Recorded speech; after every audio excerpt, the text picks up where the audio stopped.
Bonjour à tous, vous êtes nombreux à m'avoir posé la question de savoir ce que sont devenues les méthodes de culture insolites comme la culture en lasagne, la culture sur butte ou en permaculture.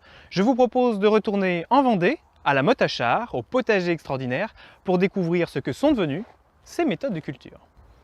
Nous voici devant les lasagnes. Cette technique, inventée par une Italienne, a eu encore un résultat exceptionnel, une fertilité quasiment 2 fois supérieure à un sol classique. Elles ont baissé d'environ la moitié, c'est-à-dire que la majorité des éléments que nous avons mis à l'intérieur s'est composté et s'est transformé en nutriments pour nourrir tous les légumes et les fleurs que nous avions mis sur cette culture. Nous sommes fin septembre, les cultures de tomates et d'autres légumes commencent à diminuer, mais les fleurs ont pris le dessus au point de combler l'allée qui séparait ces deux types de lasagnes. Un résultat encore intéressant. Je vous invite à regarder la vidéo qui expliquait comment faire vos lasagnes pour avoir vous aussi dans votre jardin cette technique étonnante et surtout très intéressante au niveau de sa production.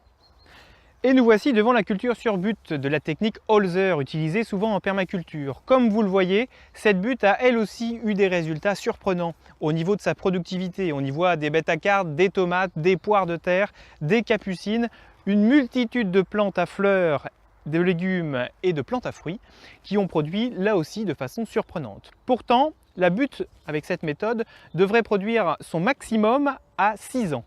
Autant vous dire que la première année, le résultat est tout de même intéressant.